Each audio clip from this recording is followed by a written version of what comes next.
Queridos irmãos, a graça e a paz de nosso Senhor e Salvador Jesus Cristo, amém? Renato Evangelista aqui com os senhores, mais um tutorial aqui no Café com Bíblia, mais um tutorial falando sobre a nossa lição, e dessa vez a lição de número 3, a lição que fala Jesus, o discípulo e a lei. Daqui a pouco eu vou colocar aqui na lateral, os irmãos vão poder estar acompanhando em tempo real, na medida que eu leio aqui, os irmãos compartilham também. Pretendo me adiantar um pouco para que essa lição ela fique resumida. A nossa intenção é você que é professor de Escola Bíblica Dominical, usufrua desse resumo que eu vou aqui compartilhar com os irmãos. Tranquilos, esse aqui é o nosso quarto tutorial do canal. Se você quiser inscrever no nosso canal para acompanhar o nosso crescimento, será uma bênção para nós. Irmãos, não só a lição bíblica da Escola Dominical que eu vou estar trazendo para os irmãos, mas outros conteúdos também. Porque a gente está tentando aqui adiantar as lições para facilitar a vida dos irmãos na hora do ensinamento. Amém? Vamos começar, eu vou deixar na lateral, em tempo real, na medida que eu converso com os irmãos vão ver rolando, ok? Na lateral aqui, a gente está acompanhando em tempo real. Então, lição, Jesus, o discípulo e a lei, o texto áureo, ele fala: porque vos digo que se a vossa justiça não exceder a dos escribas e fariseus, de modo nenhum entrareis no reino dos céus. Você está lá em Mateus capítulo 5, versículo de número 20. A verdade prática diz: os seguidores de Jesus são chamados a viver a justiça do reino de Deus. Essa justiça, baseada na nova aliança de Cristo, nasce no interior do crente e reflete na sua vida, no seu exterior, no exterior da sua vida. Porque, mais uma vez, a lição está batendo na tecla: se transforme por dentro e transborde para fora. Esse aqui é o sentido da verdade prática, ok? A mudança começa dentro, gente. Começa aqui na sua mente, dentro. No seu coração, dentro. E cada mudança que vem, tanto aqui como aqui, tem que transbordar. E essa mudança, ela tem que gerar uma transformação.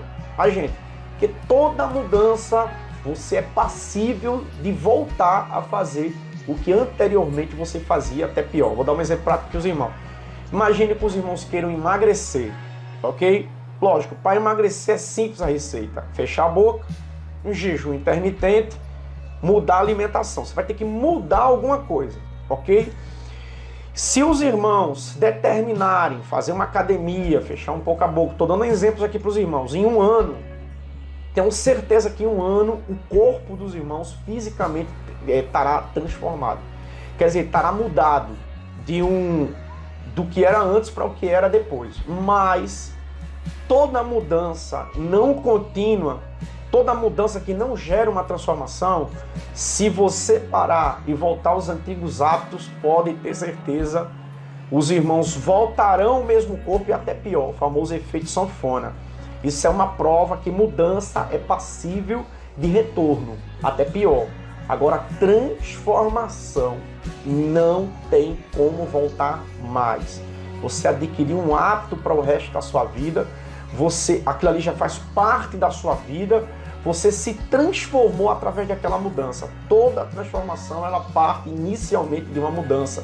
Mudança de novos hábitos, mudança de novos comportamentos. Também só para os irmãos aqui ajudar na hora da dinâmica da sala de aula, os irmãos podem estar se utilizando desse exemplo para os irmãos. Então toda mudança ela começa interior e começa com novos hábitos. E esses novos hábitos vão gerar um costume.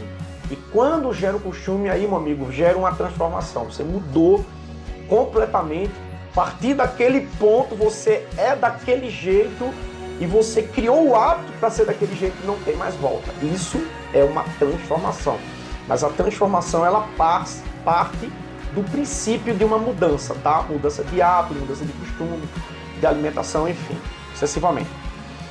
Leitura bíblica em classe tem Mateus capítulo 5, versículo 17 e 20, que diz assim: 17. Não cuideis que vim destruir a lei ou os profetas. Não vim abrogar, mas cumprir. Olha o que Jesus está falando. A lei, ela é importante. A gente vai estudar aqui. A lei é importante. Jesus, ele não veio destruir a lei. Ele aperfeiçoou a forma da gente interpretar a lei. E a gente vai ver isso aqui, tá? A forma da gente praticar a lei. O 18 diz, porque em verdade vos digo que até que o céu e a terra passem, nenhuma jota ou um tio se omitirá da lei, sem que tudo seja cumprido. Qualquer, pois, que violar um desses menores mandamentos e assim ensinares aos homens será chamado menor no reino dos céus. Aquele, porém, que os cumprir e ensinar será chamado grande no reino dos céus. Como é que eu sou chamado de grande no reino dos céus?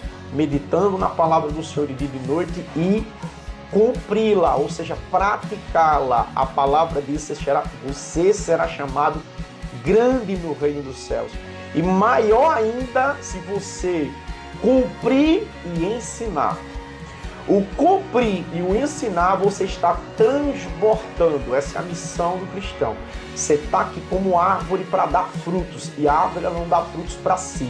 Ela dá fruto para os outros, para outras pessoas. Então, esse versículo, ele é um resumo, né, chave da vida do cristão.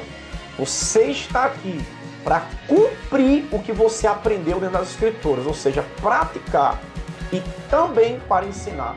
O maior ensino que você pode dar a alguém é com a sua vida e não abrindo e fechando a sua boca. Testemunhar é importante, irmãos, mas viver aquilo que você está testemunhando é 1000 vezes mais importante do que aquilo que você está falando. Então, pregar com as suas ações, suas atitudes é mais importante do que você meramente chegar no púlpito e pregar uma menção, um sermão de 1 hora e quando você descer do púlpito você não viver nada daquilo ali que você pregou. Ok? Por isso que tem muita gente que odeia o meio evangélico, odeia as questões religiosas, porque era assim que os fariseus naquela época tratavam. Eles falavam, mas eles não cumpriam aquilo que falavam. Jesus, por diversas vezes, chamou eles de hipócritas. Eles tinham o maior cunho no zelo da lei, mas a prática em si eles não tinham, certo? Versículo 20 diz assim, porque vos digo que se a vossa justiça ela não exceder a dos escribas e fariseus, de modo nenhum entrarei no reino dos céus. Isso aqui está lembrando para mim daquela passagem, Jesus fala, os que estavam à esquerda, mas Senhor, os que estavam à esquerda fala para o Cristo, mas Senhor, nós curamos em Teu nome, nós ressuscitamos mortos em Teu nome, nós expulsamos demônios em Teu nome, nós operamos maravilhas em Teu nome.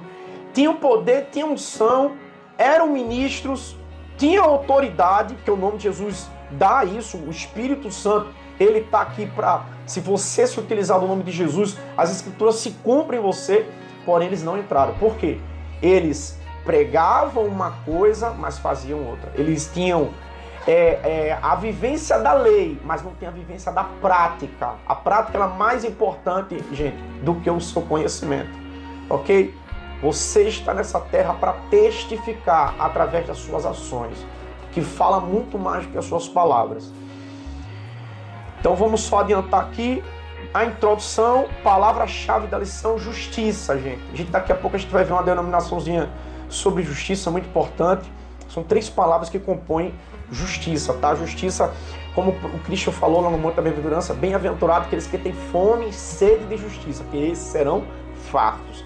Então a justiça ela tem que fazer parte da vida do cristão, porque a Bíblia está recheada de versículos que fala, nunca vi um justo desamparado, o próprio Deus dizendo que ele nunca, absolutamente nunca, deixaria um justo prostrado. O justo ele pode cair, mas ele se levanta. Vários versos na Bíblia que o Senhor, os olhos do Senhor estão postos sobre a terra para achar os justos. Então, Deus ama quem é justo, Deus ama a justiça, tá, gente? É muito importante isso, palavra-chave maravilhosa, fala sobre justiça. A introdução dessa lição diz, nessa lição estudaremos a respeito das relações de Jesus com a lei e o que ele deseja aos seus discípulos, veremos que Jesus cumpriu toda a lei.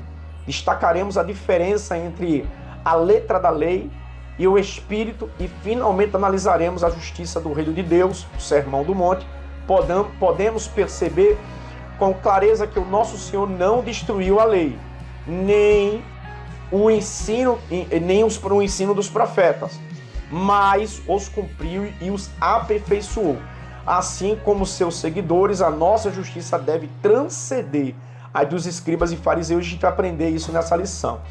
Tópico 1 fala, Jesus cumpriu toda a lei. O subtópico 1 diz, um compromisso com o passado. Quando o nosso Senhor começou a ensinar, esse propósito nunca foi o de destruir tudo e nem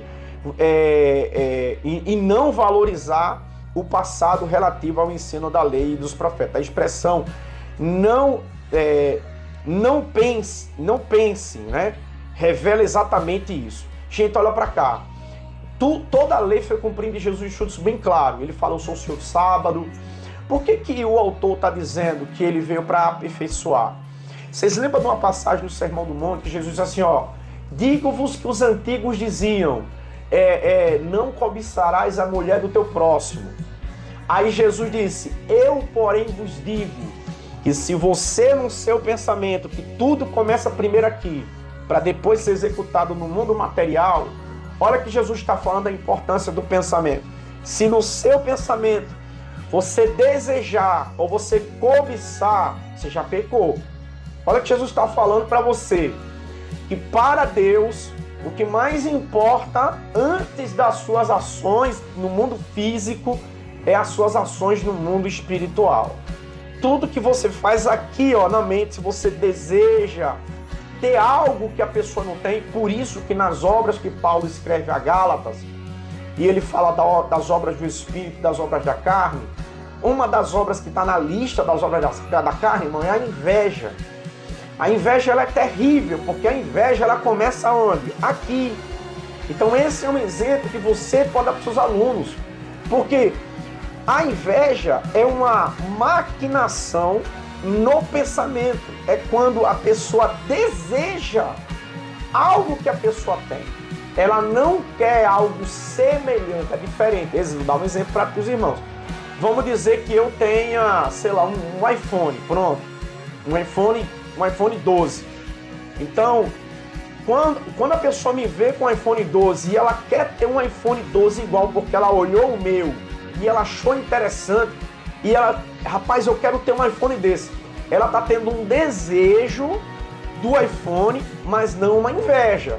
Ela teve um desejo, ela viu que era bom, porque ela me viu com um, e ela disse, eu quero um igual, eu vou lutar para ter um igual. Isso aí é um desejo, isso é algo saudável, você vai focar em algo para ter algo. Isso é diferente. Agora, quando a pessoa tem inveja, ela não quer simplesmente um iPhone 12 qualquer. Ela quer o teu iPhone 12. Ela quer o teu carro. Ela quer o teu emprego. Ela quer a tua casa. Ela quer a tua vida. Isso é inveja. E toda inveja, ela começa onde, irmãos? Aqui. Toda maldade, ela começa aqui. Você maquina maldade e executa. Jesus falou, digo-vos, porém, que se aqui no pensamento você cobiçar, já pecou. Então, ou seja, aquilo que você pensa é sondado por Deus. Deus sonda os seus pensamentos e Ele te conhece. Isso está escrito na palavra.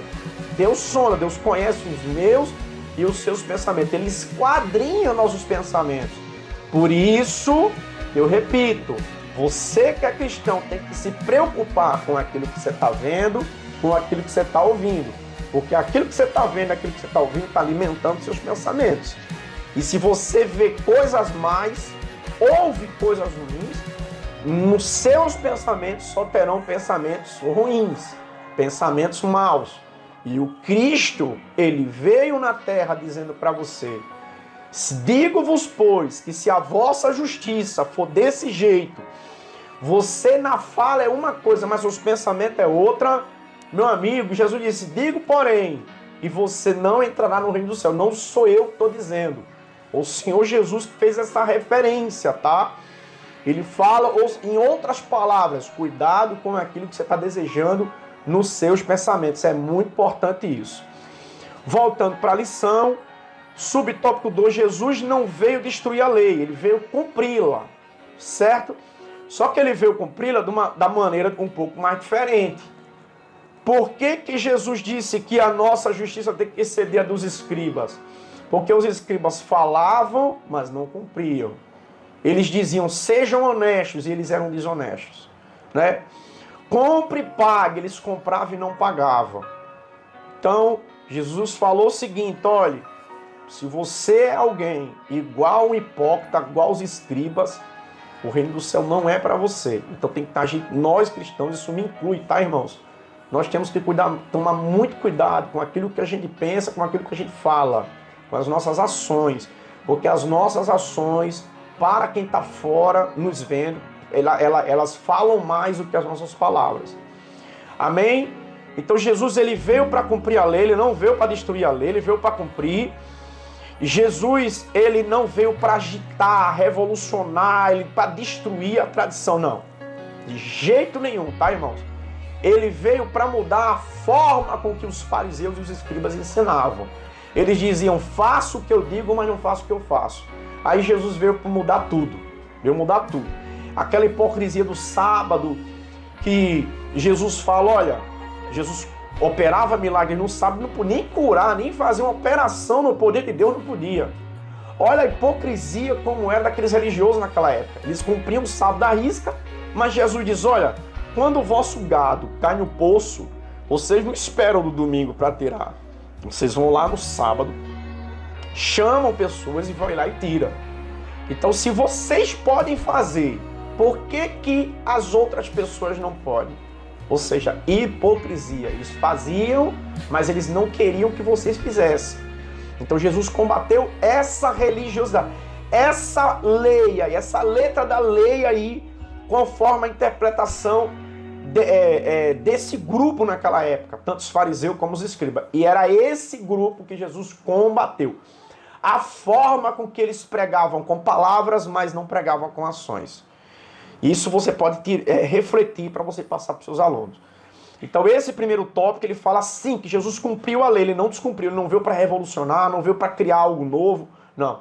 Toda a lei pregava e profetizava a favor dele, que ele viria, que ele ia cumprir, e ele veio para cumprir a lei e ele cumpriu a lei. Ok? Subtópico 3, Jesus cumpriu e aperfeiçoou a lei. É como eu falei, ele era o verbo, ele que se fez carne e habitou entre os homens, ele veio, a lei falava dele e ele veio cumprir a lei, só que ele nos ensinou a gente enxergar a lei em uma perspectiva um pouco mais diferente. Amém, irmãos? O subtópico onde Jesus apresentou um compromisso com o passado, pois ele não veio destruir a lei, mas aperfeiçoá-la. Agora o tópico de número 2, que ele passou aqui um pouco mais rápido, o tópico número 2 diz, a letra da lei, a verdade do Espírito. O que a expressão letra da lei significa? Tá? Só vou dar um resumo aqui para os irmãos, eu já falei um pouco anterior. De acordo com as cartas de Paulo, a letra da lei diz respeito ao antigo concerto. Essa letra expressa os desígnios de Deus em forma de proibição, escritas que revelam o pecado e revelam a condenação, como nos mostra Romanos 7, Romanos capítulo 7, do 7 ao 25. Em suma, denominado pela fraqueza da carne e sem força, o homem seria levado à morte diante da letra da lei. O que é a letra da lei, Renato? A lei foi feita para quem? Para quem foi feita a lei? A lei foi feita para quem não era justo. Renato, onde é que você está tirando isso, querido? 1 a Timóteo, capítulo 1, versículo, acredito que o 7. Paulo, ele revela para Timóteo que a lei, ou é o 7 ou é o 8, foi feita para quem é injusto, ou seja, para quem descumpria, para quem matava, para quem roubava, para quem era sodomita. O que era sodomita naquela época? Era o homossexualismo. Então quem praticava algum mal, roubava, denegria, falso testemunho, tudo que estava cumprido lá no cerimonial, lá na parte dos 10 mandamentos, a lei foi criada para quem descumprisse. E, obviamente, tinha-se uma penalidade por descumprimento. Você, para poder pagar esse descumprimento, tinha regras de sacrifícios naquela época. Enfim, a depender, lógico, do tipo de transgressão, porque um assassinato seria algo bem maior. Essa mesma lei, ela até os dias de hoje, irmãos, ela é válida. ok? O problema era a interpretação que os fariseus e os escribas faziam. Obviamente que tem muita coisa da lei anterior que, Jesus, ele não é que ele modificou, ele aperfeiçoou. E os fariseus acreditavam que eles podiam cobiçar a mulher do outro, eles podiam cobiçar o que o outro tinha, não tinha problema nenhum. O problema para os fariseus estava na ação, se eles, sei lá, vou dar um exemplo aqui para os irmãos. Se eles caíssem em adultério com a mulher do próximo, aí sim, ok? Aí para eles estavam pecando. Mas até eles desejar no oculto, no banheiro, assim, usando uma expressão melhor, não tinha problema. Para os fariseus não tinha, tá? Jesus, ele veio e mudou tudo. Ele aperfeiçoou essa forma de interpretar. O que Paulo está dizendo aqui é: o Antigo Testamento, com seus cumprimentos, ele foi criado para que as pessoas que viviam em transgressão não transgredissem. Se transgredisse, isso poderia o levar à morte, porque a letra da lei falava dessa forma. Antigamente era olho por olho, dente por dente. Jesus disse: não, digo-vos, pois, se alguém der na tua face, oferece a outra. Se alguém te obrigar a caminhar 1 milha, caminha 2. Amai os que vos odeiam, orai pelos que vos perseguem. Olha como Jesus mudou muita coisa. Ok? Então, subtópico 2 fala, o subtópico 2 do tópico 2, tá? A perspectiva teológica da lei. Ele fala que a lei ela tinha a sua subdivisão, que era as 3 subdivisões da lei: a moral, a cerimonial e a judicial, certo? A lei moral envolvia os 10 mandamentos, a cerimonial referia-se à adoração do povo, o tabernáculo, as festas em si, né? E o judicial tem a ver com diversas responsabilidades civis, individuais e sociais atreladas ao povo naquela época, ok? Pelo sistema antigo da lei havia um falso entendimento de que o homem poderia viver de maneira justa segundo o seu próprio mérito. Por isso seria possível salvar-se se ele cumprisse toda a lei. Jesus disse: não, nós somos salvos pela graça, pelo favor imerecido de Cristo. Porém, uma vez salvo, sim, você tem que fazer por onde de cumprir as ordenanças de Cristo para manter essa salvação. Camarada aceitou Jesus hoje, amanhã ele volta a cometer o pecado, roubar, matar, enfim. Ele está salvo? Não, ele precisa se converter de novo. É assim que funciona. Você recebeu a salvação, você tem que mantê-la. A questão não é receber, a questão é manter. Porque receber é só você dobrar o joelho e se arrepender dos seus pecados e aceitar o Filho de Deus que morreu por mim e por você. É fácil e isso é só dobrar o joelho e reconhecer. Agora, para manter, exige aquilo que Deus falou para Josué no capítulo 1. Você tem que se esforçar e tem que ter bom ânimo. Tem que fazer como Cristo falou: tomar a cruz de cada dia e o seguir. Ou seja, se renunciar todos os dias e o seguir. Não é fácil, mas esse é o caminho que nos conduz ao homem até Deus. Não tem outro caminho. É uma escolha. Ou você escolhe viver uma vida de pecado ou escolhe viver uma vida de fé. Uma vida baseada na palavra de Deus. Isso aqui é uma escolha. Amém, irmãos? O 4 diz: qual o propósito da lei para os discípulos de Jesus? Vimos que Jesus cumpriu toda a lei. Nesse sentido, cabe perguntar: há propósito da lei para os cristãos? O apóstolo Paulo responde a essa questão mostrando que a lei é santa, está estabelecida, se cumpre no amor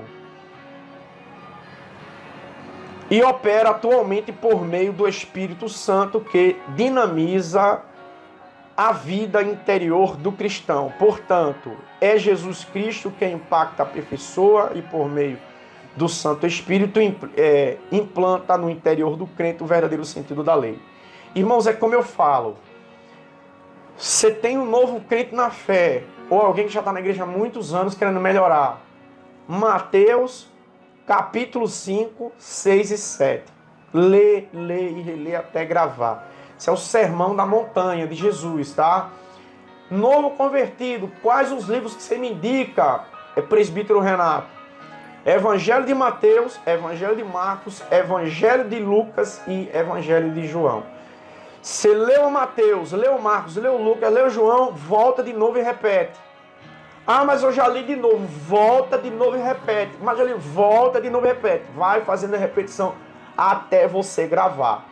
Ali, sim, está tudo que você precisa para ter uma vida com Deus tranquilo e sossegado. Amém? Segue essa dica que vai dar muito certo para você.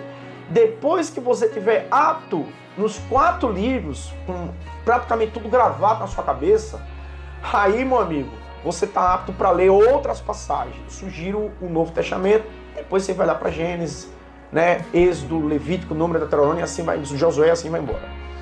Amém?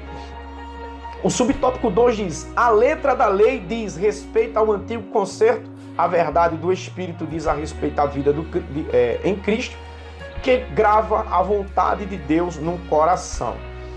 O tópico de número 3, a justiça de Deus, a justiça do reino de Deus.